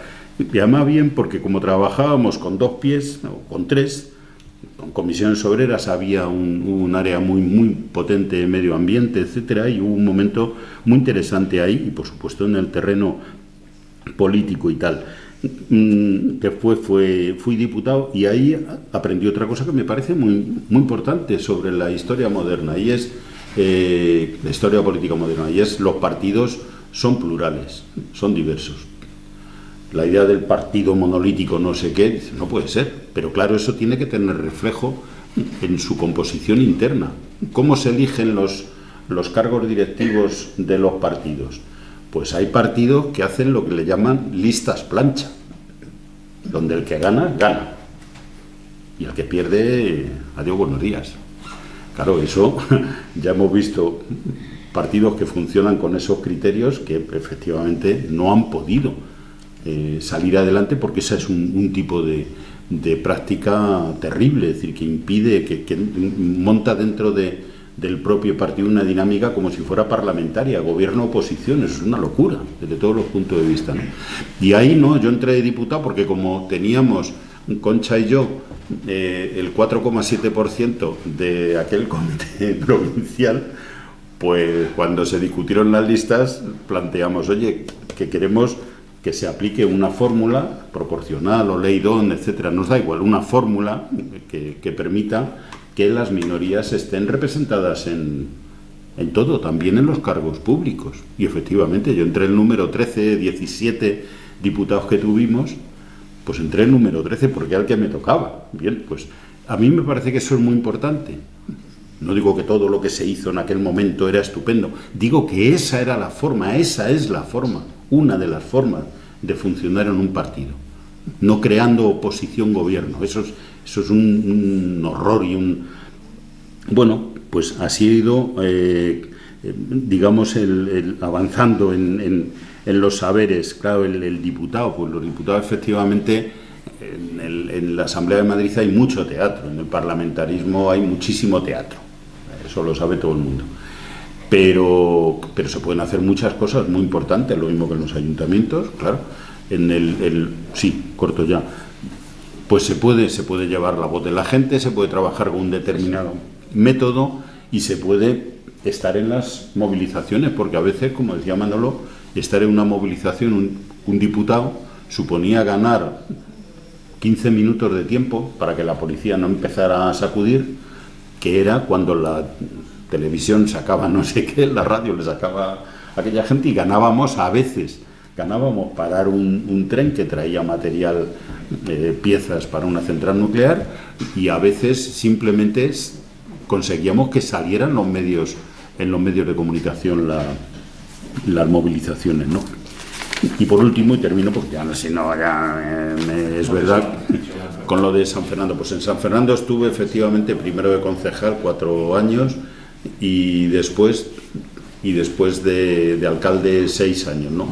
Hicimos un montón de obras porque conseguimos coger 2 fondos del gobierno, los fondos EñE, estos que se llamaban del gobierno Zapatero, y hicimos casi 80 obras en el pueblo, la mayor inversión que se había hecho en San Fernando, y una parte importante de las obras, las más gordas, conseguimos hacerlo discutiéndolo con la gente, con una pizarra allí en la calle y los vecinos convocados, pocos vecinos, no tampoco vamos a...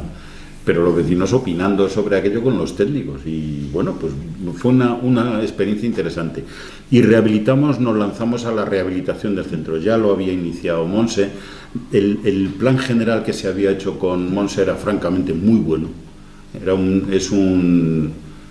lo que ahora se llama eso de la ciudad de los 15 minutos y tal, está así, todos los equipamientos, los servicios públicos de San Fernando están distribuidos de una manera francamente brillante, y se ha dejado 2/3 partes del pueblo, del término municipal, como protección ecológica. Yo creo que ahí viene una parte de lo que me ha pasado a mí, es decir, una parte que efectivamente hay intereses muy potentes para saltar el río y hacer otra ciudad al otro lado.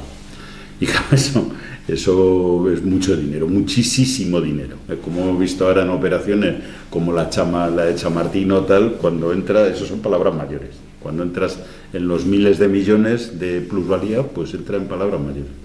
Pero ese plan estaba muy bien planteado y recogía cosas que después gente como Julio Alguacil, como Gus, Agustín Hernández Aja, etcétera, teorizaron como el barrio ciudad, es decir, un modelo de ciudad de 40 a 50.000 habitantes en el cual se hace ciudad, se hace un urbanismo armónico, igualitario, etcétera, que permite, articulado, que permite una calidad de vida y sobre todo una vida social y ciudadana fundamental. Porque yo en eso, ahora hay quien dice, no, hay que ir al campo, como estamos tan mal y vamos al colapso ecológico, que yo creo que vamos, pues lo mejor es ir al campo. No, las revoluciones se han hecho toda la vida en las ciudades y ahora más, porque la gran mayoría de la humanidad estamos en las ciudades.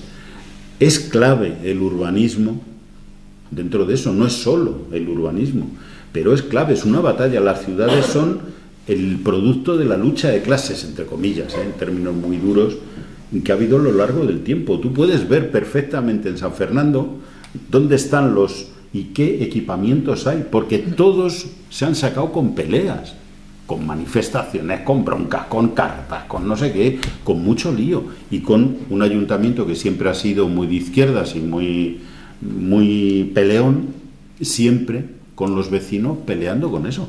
Puedes ver perfectamente las batallas que se han ganado y las que se han perdido. Hoy en Madrid estamos perdiendo la batalla de Chamartín, ¿verdad, Teresa? ¿No? Porque no hemos tenido fuerza para salir a la calle para decir, hombre, se acabó, ¿cómo van a sacar? Pero ¿cómo se va a privatizar? Con 18.000 millones de plusvalías se va a privatizar un suelo que es público y que hay que desarrollarlo, además, al otro lado de Madrid, que no puede desarrollarse todo en el norte. No podemos seguir estirando la ciudad y dividiendo más la ciudad, pero no ha habido un movimiento ciudadano para parar eso. Y nos lo han colado. Yo creo que eso lo he ido aprendiendo, y de luego como alcalde lo aprendí mucho, y aprendí una cosa que no quería haber aprendido, claro, y termino aquí lo que me ha pasado con el lawfare desde el 2006 he encadenado 10 procedimientos judiciales, 8 de ellos ligados a Plaza de España. Y el PP empezó ahí primero a cara descubierta, con una de las plazas que estábamos rehabilitando, la plaza de la antigua fábrica de paños, ¿no? Y ahí nos intentó llevar al huerto, hizo un montaje ahí para meternos por prevaricación, malversación y tal. Gobernaba Monse. Conseguimos salir de ahí porque se había hecho un proyecto muy potente, muy interesante, pero claro, eso significaba que el PP no iba a entrar, no iba a ganar el ayuntamiento. Es decir, lo que está haciendo el Partido Popular es un golpe de Estado lento, a cámara lenta, pero donde no puede ganar, pues mete a los jueces. A veces los jueces son honestos y hacen justicia, y a veces no. Como ellos son los que tienen el poder judicial, pues efectivamente tal. ¿Qué pasó aquí? Pues pasó eso. Entonces lo que pasa es que la justicia es muy lenta. Entonces empezó la cosa en la fábrica de paños. Allá me comí un juicio importante, no un juicio, no, perdón, un procedimiento que se paró antes del juicio porque lo archivó la jueza, afortunadamente. Pero a partir de ahí, una denuncia tras otra de una organización que es como Manos Limpias. Es que el modelo es el que es, o sea, es el que es. Eso dio lugar a la apertura de una serie de procedimientos judiciales. Como en medio, claro, eso no lo sabían ellos, yo en medio me jubilé en 2013. Es decir, me habría cogido todo en mi segundo mandato. Pero como hice solo la mitad del mandato, porque cumplí 65 años y como estoy convencido de que nadie es imprescindible y hay que jubilarse, pues dejé el puesto como natural al siguiente. Pero los procedimientos se habían iniciado ya desde el punto de vista administrativo, recursos, para montar todo lo que después, a lo largo del 2011, 12, 13 y hasta el 14, fueron un sinfín de, claro, porque estaba programado para que o yo o alguien de Izquierda Unida no pudiera ganar las elecciones de 2015, las elecciones municipales de 2015. ¿Qué ocurrió con esto? Y termino. Yo tuve la mala suerte de tener 3 factores ahí en contra. Uno, el PP, que quiere echarme a toda costa. Daos cuenta que en San Fernando, en las primeras elecciones, hubo 13 concejales del PCE sobre 17.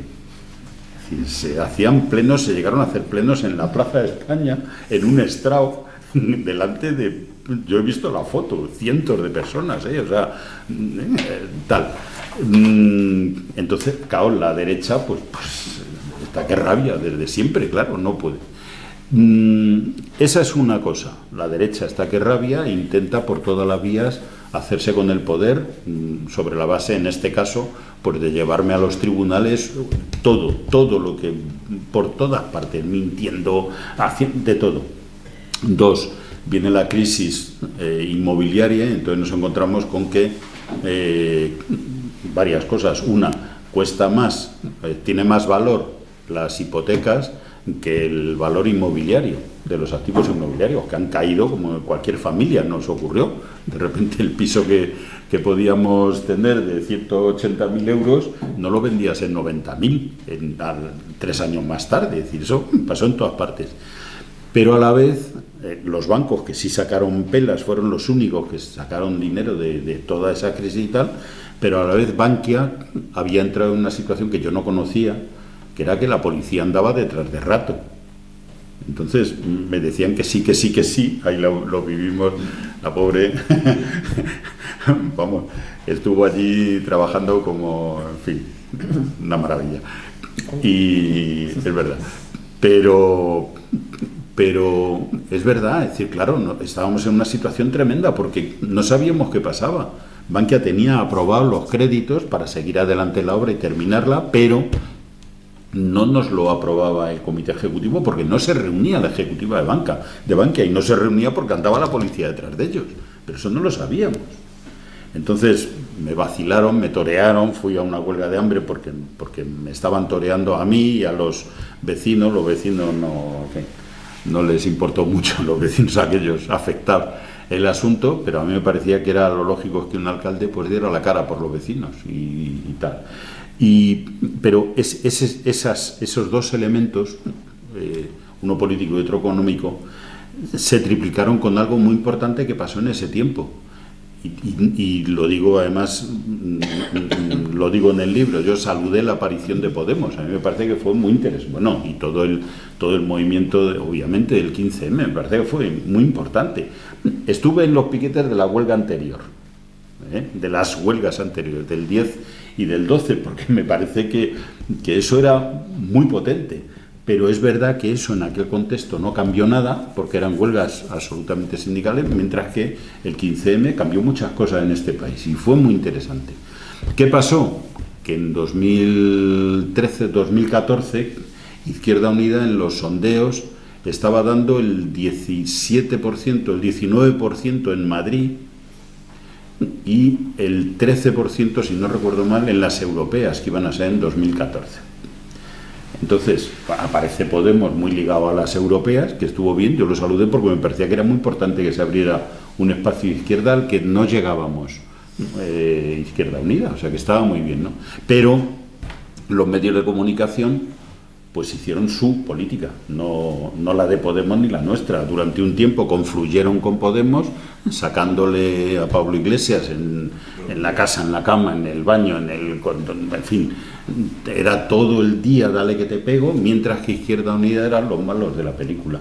Entonces hubo una operación en la que una operación mediática en la que a mí no me importa lo que opinaban los medios de derecha, obviamente, porque eso no los controlas, pero claro, todos los medios de comunicación progresistas, todos, y los presentadores progresistas dentro de medios de comunicación, los espacios más interesantes y más vistos por la izquierda, pues tomaron como bueno la idea de que un alcalde rojo, ateo, republicano y tal y cual, y verde, pues había vendido la Plaza del Pueblo, había privatizado la Plaza del Pueblo. Es mentira, pero dicen que en primero de periodismo, cuando entran los estudiantes, le dicen, oye, a ver si la realidad te va a joder un buen titular, Entonces el titular estaba hecho, el titular salió uno tras otro diciendo lo mismo y no contando con mi opinión, no preguntándome contra todos los libros de estilo de los medios de comunicación más progres y más estupendos, sin contar ninguno con mi opinión, sin preguntarme nadie nada. Como yo ya no era alcalde encima, pues me encontraba ya en la peor de las situaciones. Entonces se dieron esos tres elementos, si no, pues no habría sido tan duro como ha sido todo este tiempo. Pero bueno, pues ahí he estado y ahí sigo todavía peleando. Mientras pueda, efectivamente. Además tiene razón Manolo, que no había caído yo, vivir, soñar, luchar mientras pueda, porque tampoco me voy ya. Y ya está, yo creo que ese a mí me parece que estamos en un momento muy, muy decisivo, porque efectivamente el capitalismo ha funcionado sobre la base del crecimiento, pero como el crecimiento no puede ser infinito, a ninguna de las tasas que pongamos puede ser infinito su crecimiento, pues efectivamente estamos en un momento en el que realmente lo decisivo es el reparto de la tarta, no el crecimiento de la tarta, que ya no puede crecer más. De hecho, ya está decreciendo la economía mundial. Otra cosa es que el PIB, como junta tipos de gastos muy diferentes y tal, pues aparece como si ha subido 4 décimas y 3. Pero en esa situación, pues hoy haría falta ir a una autoridad mundial que planeara, que disuadiera, etcétera, etcétera, y que organizara de alguna manera la actuación de la humanidad en su conjunto sobre, por ejemplo, la desaparición o la ralentización de la corriente termoalina del Atlántico Norte, que eso lleva aparejado, básicamente, como todas las demás, el conjunto de corrientes termolineales que cruzan todos los océanos. Eso lleva aparejado un cambio brutal en todo, desde el punto de vista climático, desde el punto de vista de las lluvias, desde el punto de vista de la pesca, desde todos los puntos de vista, desde el punto de vista biológico en todo el mundo. Por ejemplo, los glaciares, lo que estábamos comentando antes, toda la criosfera, es decir, los glaciares, los polos, etcétera, se derriten. Bueno, hasta el más lerdo sabe lo que significa eso. Es que hay cientos de millones, por no decir miles de millones de personas que viven de los ríos que nacen en los glaciares. Claro, si eso se seca, esos ríos, si hemos visto el Amazonas el año pasado seco, claro, que el Amazonas tenga zonas donde una parte del río, no todo, porque tiene varios brazos y tal, pero se seque por completo, es tremendo, claro, y que desaparezcan suelos y desaparezcan enormes ecosistemas de selva, etcétera, que son claves en la respiración, entre comillas, del mundo, etcétera, una extinción masiva de especies que trae, entre otras cosas, como resultado, pues pandemias, claro, un crecimiento demográfico desbocado, porque mientras las mujeres sigan sin acceso a la educación, a la salud sexual y reproductiva, sin derechos, etcétera, etcétera, y los tíos de las 2/3 partes del mundo las tengan oprimidas, pues seguirán violándolas y seguirán teniendo los hijos que seguramente no quieren tener. Pero los tienen, porque así está montado el rollo. Y sigue creciendo. Y no es como dice el Papa, es que no vamos a echar la culpa a las mujeres. No, yo no he hecho la culpa a las mujeres, he hecho la culpa a los tíos. ¿Qué es lo que está pasando? Y entonces, esos son los retos de verdad. Es decir, habría que romper, habría que darnos prisa en terminar con este modelo de sociedad y avanzar rápidamente hacia otro modelo que no se puede basar en el capitalismo, porque el capitalismo no tiene futuro, nos lleva al crecimiento, entre comillas, y por lo tanto nos lleva al colapso cada vez más rápidamente. ¿Cuál es el problema? Pues como dice un filósofo, el Jameson es que aquí en esta parte del mundo vemos más claro, imaginamos mejor el fin del mundo que el fin del capitalismo. Pero claro, pues mientras estemos ahí, apague y vámonos. O sea que ese es el gran problema que tenemos.